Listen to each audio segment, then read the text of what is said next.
We use AI to optimize pricing, planning, and execution. AI enables a lot of insight that ERP on its own cannot provide. AI really outperforms human intelligence with respect to solving how to optimize a situation where the inventory is now not really lined up with the orders, or the demand is not lined up with your overall plan. And we can manage pricing, planning, and execution to optimize well against a business profit objective.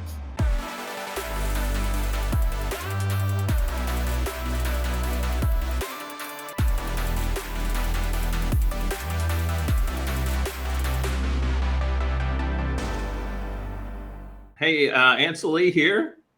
Hey, welcome to yet another edition of Ansel Lee Live. Hey, and I'd like to welcome my co-host, Jeffrey Beecher. Hey, Ansel. Hey, Jeff. How are you? Doing, buddy? Doing well. How are you? I'm doing great. And before I introduce our guest today, special guest, I'd like to say, hey, this is, we're doing a series of interviews based around the Fuel Accelerator in Bentonville, Arkansas. And so this cohort of the accelerator is based on AI solutions. So today we've got the CEO of Analytics2Go, Mike Romery. Did I say that right? Close. It's not a problem. Romery. All right. Well, hey, Mike, good to have you on today. Thanks for being here. Pleasure. And hope how's it going up in the fuel country up there? No, it's been a real interesting experience for us. You get a lot of exposure, a lot of opportunities for customer discussions, and I think the sponsorship of the Accelerator program is a good way to open doors. So it's been a really good investment of our time. Awesome. Now, where are you based out of? So our business is headquartered in the U.S. in Sarasota, Florida. We have our technical team actually in Sao Paulo, Brazil. Oh, gotcha. Cool. Well, hey, so give us a little bit. I know we're talking about AI, and AI solutions, and so how are you utilizing AI with your Analytics2Go solution and/or services? Sure. So we use AI to optimize pricing, planning, and execution. And AI enables a lot of insight that ERP on its own cannot provide.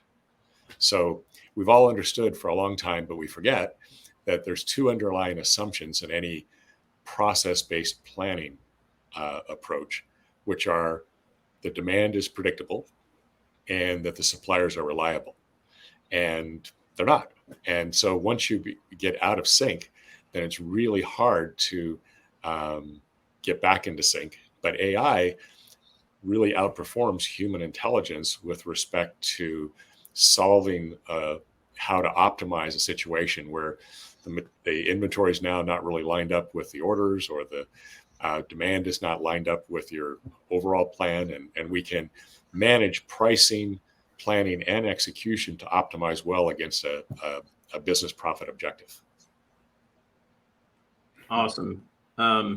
Jeff. Hey, Mike, welcome. I've been looking at your background and your company, and it's an exceptional team you put together. This is a team of veterans, and especially you. This is not the first time you've started a company. You're Harvard educated. You're, you know what you're doing. I'm eager to learn about your experience at the Fuel Accelerator. What's been most surprising to you, and what have you learned that they say you never stop learning, and once you stop learning, it's time to give up. Time to hang it up. You're obviously not there, but as a veteran businessman, what has it brought to you that you probably were most surprised by? Well, there are a lot of things. It's been a really good experience in general. And, whenever you allow yourself to take input from third parties that are, good professionals with solid experience that's different than yours, it's always good. And so in the Accelerator program, we have a series of topics that we cover. And some of the topics are areas where either I or another person on the team has a lot of depth. And so sometimes those are not quite as valuable as others. It's still a good reminder about what's important. But two that come to mind immediately have to do with how we bring a new product to market, and basically what features and what functionality, and how do we come up with the lean product profile that's going to work in the market to get acceptance. And a key part of acceptance, of course, is pricing. So those go hand in hand, and they become really strategic for a company like us. And the Fuel Accelerator programs really clarified that topic for both me and my team. Interesting. Yeah. So, and how far along? How much time do you have left in Bentonville? 5 more weeks in the program, and then actually our board is pretty serious about having us open an office there. And so we have a board meeting in early November, and the purpose would be to evaluate whether or not we've met the criteria to have a person stationed there permanently. And our CTO is actually from Tulsa originally, and so he's quite happy to relocate to Bentonville. So I bet he is. we're going to be able to make it happen. That's fantastic. And so, yeah, no, Tulsa's just around the corner there from Bentonville. Right. So as you guys look at, I mean, how's this affected your go-to-market strategy with your solution? Has your solution evolved, far enough along that you're short to market? Definitely. So we're 5.5 years old. So we've been supporting customers on 7x24 for 4.5 years. So we're well past the point of just getting the product into market. So we've from the beginning, we really tried to improve the delivery of AI in 2 specific areas. So one is related to ERP again. When people deploy ERP, a key assumption is that you are going to carry out process reengineering. And there's a saying that there are no ERP heroes, because that process reengineering step is really complicated. You have the A team or the B team work on the design of the process. And if you have the A team work on the design, then who runs the business while they're doing the design? And you run into lots of problems with change management and training and overcoming adoption resistance.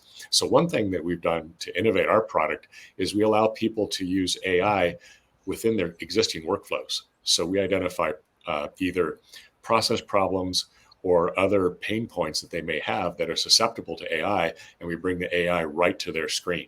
So what happens then is no change to the process, and we just send messages to the screen that are insights like, the demand has changed for this product significantly, and if you don't do anything, you're going to have a stock out in 6 days.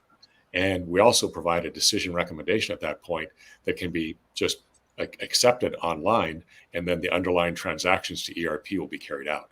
So we've made it really simple to deploy, and because of that, we can get to value 50 to 75% faster than all the other companies who use more of an ERP approach. Gotcha. So if I may just ask about ERP and what you're doing is you're making the process better. Is there a segment? I think I was reading that you're really involved in supply chain management. Is that something that you're focused on? Is that where you're entering the market? Tell us more about that. Yeah. So we definitely are focused on supply chain management, and I think that if we were 10 years in the future and we look back at AI from the vantage point of 10 years in the future, people will say that was a decade of AI for supply chain, because there's so many problems where we ask humans to try to solve something where the data is too complex or the rate of change in the data is too fast, that they just start ignoring the data and work on rules of thumb. And what's happened because of generative AI and other topics, our ability to optimize decision making is much better than even a couple of years ago. And as AI becomes more frequently adopted within supply chain, we're going to blow the roof off this problem. And there's such a big ROI available that companies are really going to benefit from the ability to optimize decisions that were being made suboptimally before. Mm-hmm. Well, I say this probably to everybody that comes on the show, especially in the fuel cohort. Walmart's got to be on your radar. I mean, talk about supply chain management. Right. they're the masters, and how could you possibly enhance that program? So there's two parts of the ecosystem. There's Walmart, of course, but there's also all the suppliers of Walmart. And so, and Walmart's in competition with Amazon in one way or another, right? Sure. So if we can help the Walmart suppliers be more efficient by improving how they predict price or decide on a price, and how they manage price, and to plan more effectively, and then to execute more effectively, which means how do they continue to optimize? And I've learned a new term that is a common term in the Walmart ecosystem about going from ditch to ditch. And that makes perfect sense, because you're short of something, you overcorrect, and you end up having too much excess inventory. So we can our focus on AI to price, plan, and execute is really going to be helpful to the Walmart suppliers.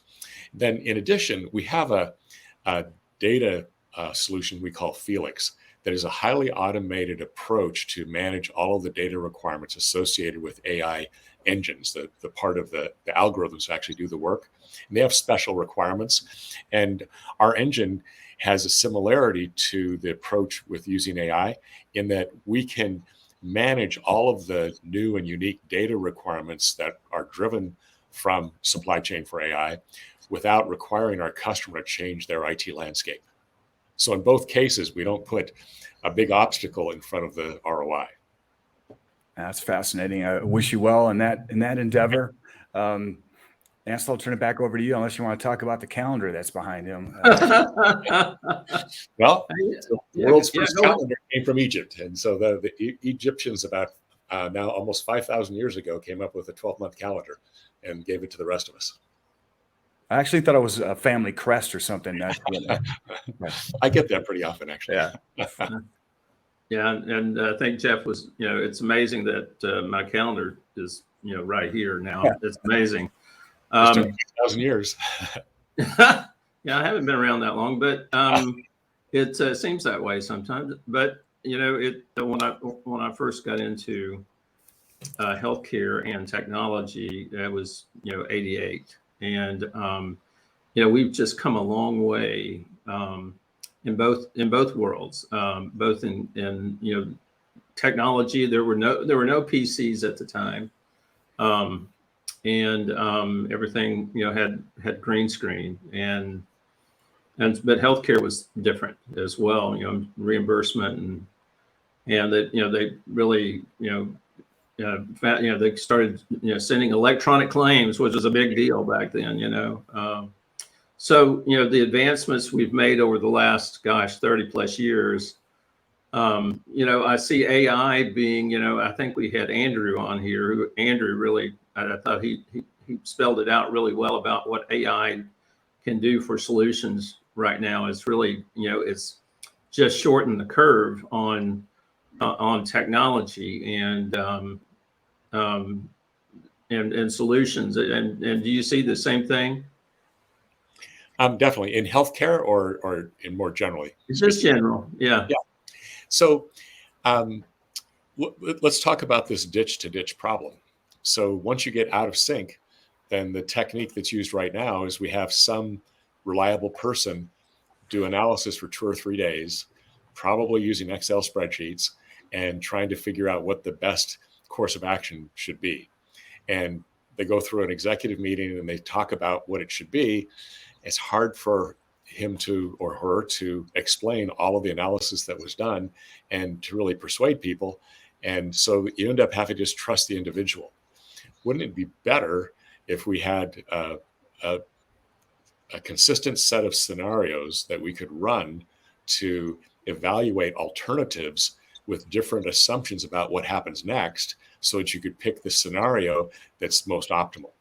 And so it's really a much more sophisticated approach that, in the Walmart jargon, I hope, instead of people saying that we go from ditch to ditch, is we keep it between the lines all the time by anticipating what might happen next and then selecting the scenario that has the highest probability of success, but then having all of the assumptions visible so that all of the conclusions can be understood by the decision makers who don't have time to do all the analysis.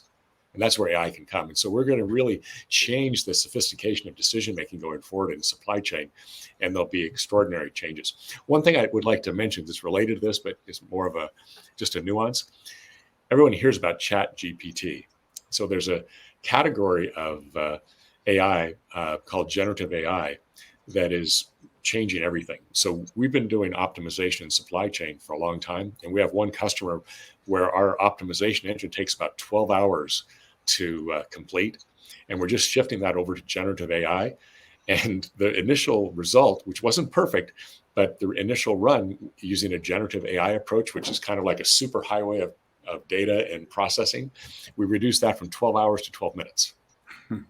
So can you imagine when you change the ability to optimize and to reevaluate, instead of doing this once in a while, you could do it once a day. And so that's why I'm saying the techniques that are going to be available to supply chain people over the next few years are going to be extraordinary. And I really think this is the decade of supply chain management AI. That's interesting. And Ansel brought up healthcare, and I think there's got to be a play here for your solution to manage and help optimize sterile product or whatever it might be, capital equipment moving into the hospital. Probably desperately needs that. Well, and also on this, our data solution could be very helpful to them too, because a big problem for hospitals right now is that a lot of the claims are denied, and you can appeal them, but it's a really big effort to appeal those. And it's because it's very complicated and there's a lot of data and a lot of factors, but you could automate the appeals process using AI and have a much more effective and efficient process to do that. And so right now, the insurance companies know that 80% of the denials don't get challenged. So there's a big incentive on their part to be pretty strict about denials. But if they could change the appeals process so that, it was more of an even playing field, and AI can definitely do that within healthcare. And that's I have a feeling they'll just keep moving the goalposts, but I could be wrong on that. But at least we'll level the playing field, right? So that everybody has some technology, not just the gigantic insurance companies. Yeah. Well, thank you. No, thank you. And tell us the best way for. Let's go ahead and put your website up there. Folks can find out more about your product and your company. And so Analytics2Go, I think it's analytics2go.com. Yep. And my email is mike@analytics2go.com. Oh, there you go. And people can find you here on LinkedIn. Absolutely. And direct message you there as well. And I'll also say, if you can't find Mike, find me and I'll connect you to Mike. Excellent. Me or Jeff. And thank you so much for having me today. I really enjoyed it.